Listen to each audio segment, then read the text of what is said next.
didn't really talk about hands, slot, but really everything is what is your comfort level, all right?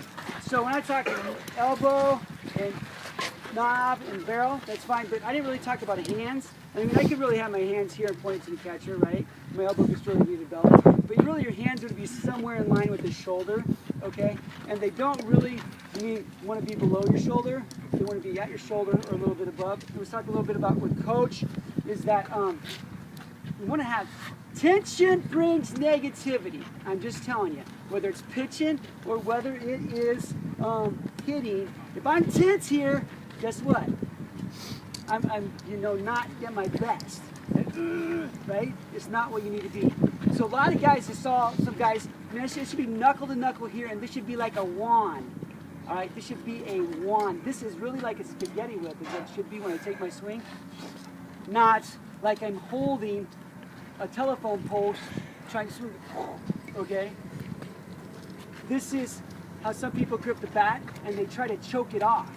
And we don't want to do that. We want to have nice, this is nice, less tension. No tension at all, okay?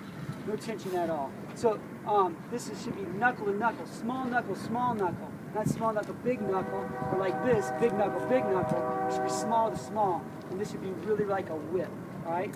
And the shoulders, you should be somewhere in this vicinity. But it's a comfort zone to do too, right? We're not trying to pigeonhole everybody into doing exactly the same thing. What we're trying to do is get you a basis to let you roll from, all right? Here we go. This is the third part, which is finish and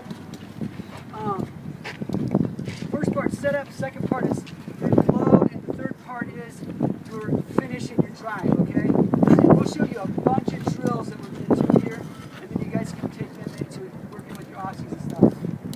But, okay, so we're here and we're setting up, right? And when we take our step, when we get to our load, this is the biggest thing that I can say. Is I used to teach squash the bug, which this is squash the bug. He squashes the bug with his front foot, and squashes the bug with his back foot. He don't even know how to do it anymore, right? So we used to teach squash the bug. Can you show him that?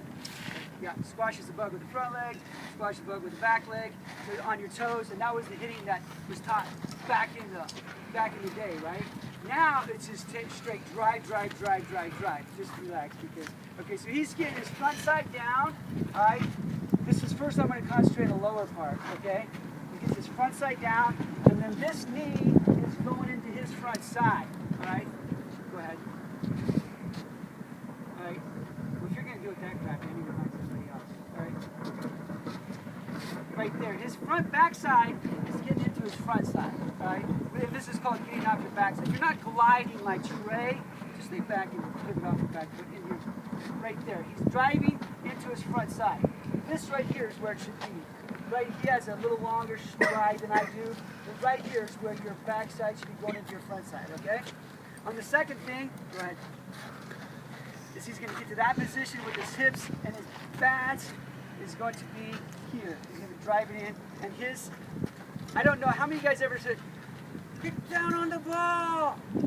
You know, get your ball and hit down on it, get your hands to the ball. Who's ever heard that? Anybody? Yeah, right. It's not what we teach, man. What we teach is our barrel needs to stay in the zone as long as it possibly can. Okay? Look at how long his barrel's in the strike zone.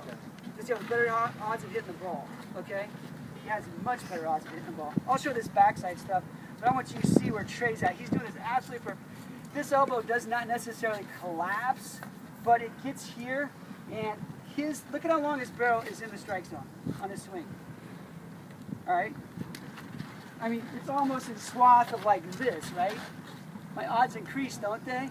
Okay, show you the wrong way, not the wrong way, everybody can do their own way. But here is what people used to teach, down, up, right? Look at how long his barrel's in the strike zone now. Right, okay, look at it, is like right there, right? This is his whole space here in the strike zone, all right? It's not a very, very good deal, all right? So that is the two things that we want to show you on finish. John, I'll bring John in for the next segment. Come on, John. So we're going to back in, or we're going to back up. He's going to stand to the swing. He's going to drive his back leg into his front leg. Right here, that's pretty nice, pretty nice. And this right here is really, really nice. All right, knobs pointing forward. And when we get to finish, we want to come and we want to finish out front, and his barrel would actually be able to get me right in the chest, right? And if he's doing this right, then go ahead and take a swing. I'll trust you. We'll do it from late for TV. But if he was going to swing through me, this is how it'd be, right? Go ahead. Yeah, that'll be right. Right, so he'd be able to swing through me. His hands are staying inside. You see how long his swing was through the. You see how long his swing was through. How long his barrel was in the strike zone. His barrel is in the strike zone a long time. Okay, which gives him a better chance of hitting the ball. All right, so this is what we want to do. The first drill we'll actually show to you on working on it. First drill we'll actually work on. Trey and John, come out here and show you both. Come on. Is we're going to work on, you guys can go together. But we're going to work on getting our bat into the right place. Okay? Turn sideways for him, which is right here. This is just a basic check drill. Go ahead. You guys can do it together. And both do it together. And this is the check. All right? I want to check. And when we have somebody behind us, if you have a partner, we might as well partner up and do this for it, is that I could see this. I can see this back. I can see this part of their bat. If it's an aluminum bat, I can see the cap. If it's a wood bat, I can see the cup. All right? Go ahead. The next thing is you need to be checking the partner. Like John, he has this bad habit, he likes diving in. I have to say, get back up there. Next thing is that you need to make sure this leg's driving into your front part. It's the whole premise of what we do. This is where we get all our power. It's right here. Right there is where we get all our power. This leg, just like in pitching, the back leg is going against the... Oh, nobody remembers that? The back leg is going against the front leg. This is the bumper, man. This is absorbing the cushion. Right? So this will be the first thing we do. Right here is this drill. Check. And we're going to check. We're going to have a partner behind us, and he's going to be able to see the barrel. And from here, does this all look good? Does it look like it can go through the zone a long time? Yes. All right. With your partners, we can go down this line,